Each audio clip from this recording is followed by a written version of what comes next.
سیدہ عائشہ صدیقہ رضی اللہ عنہ دے دروازے تے سوالی آیا، انہیں روٹی دا سوال کیتا،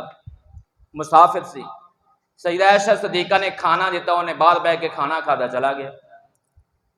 کچھ دیر بعد یا کچھ دن بعد اسی ہی دروازے تے سیدہ عائشہ صدیقہ دے دروازے تے ایک سائل ہو رہا ہوندا ہے، وہ بھی سواری تے سوار ہے، مسافر ہے، انہیں بھی سوال کیتا،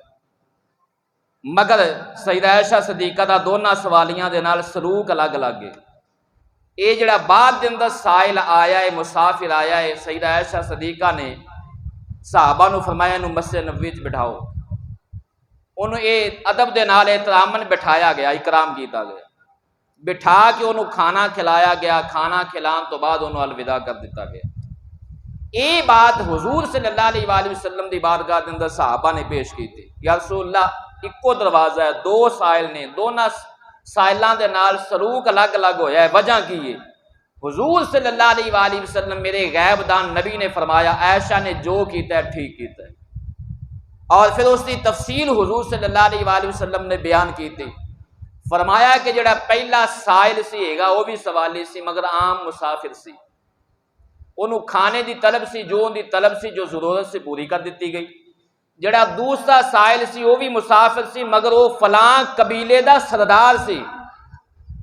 تو لہذا ان دی سرداری نو مد نظر رکھتے ہویا سیدہ عائشہ صدیقہ نے اسی طرح دا سلوک ان دے نال کیتا، انہوں بٹھا کے کھانا کھلایا گیا۔ سیم ایک ہی بات حضرت علی کرم اللہ وجہ کریم نے حضرت عمر رضی اللہ تعالیٰ دی بارگاہ وچ پیش کیتی ہے، رائے دیتی اے امیر المومنین اے بادشاہ دیاں بیٹیاں نے، لہذا بادشاہ دیاں بیٹیاں دے نال عام عورتاں دی طرح سلوک نہیں ہو سکتا، انہاں نو کچھ امتیازی مقام دیتا جائے۔ تو پھر حضرت عمر رضی اللہ تعالی عنہ نے دنیا کائنات دے اندر ایسا کم کیتا ہے کہ قیامت تک آن والے تاریخاں دے اندر سونے دے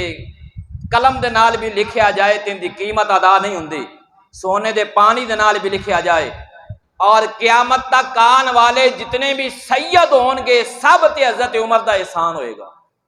اور شروع تو لے کے قیامت تک جتنے بھی سید آن گے سب تے حضرت عمر دا احسان ہے۔ اور وہ کنجے اے یزد کرد دیاں بیٹیاں نے، بادشاہ دیاں شہزادیاں نے، حضرت علی دے مشورے تے حضرت عمر رضی اللہ تعالیٰ نے ایک شہزادی دا نکاح پھر حضرت امام حسین نال کیتا ہے۔ شہزادی دے واسطے شہزادہ ہی چنے، ایک شہزادی دا نکاح عبداللہ بن عمر دے نال کیتا ہے، امیر المومنین وقت دے خلیفے دا بیٹا ہے، اور ایک شہزادی دا نکاح محمد بن ابی بکر دے نال کیتا ہے، اور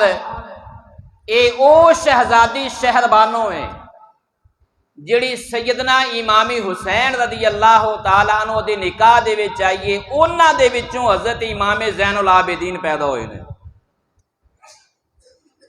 اور تمام سادات دی نسل حضرت امام حسین تو بعد حضرت امام زین العابدین تو چلی ہے، کیونکہ حضرت امام حسین دے باقی سب شہزادے میدان کربلا شہید ہو گئے سن،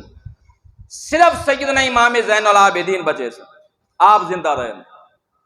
اور سادات دی نسل حضرت امام زین العابدین تو چلی ہے۔ امام زین العابدین دی والدہ دا انتخاب حضرت عمر نے کیتا ہے،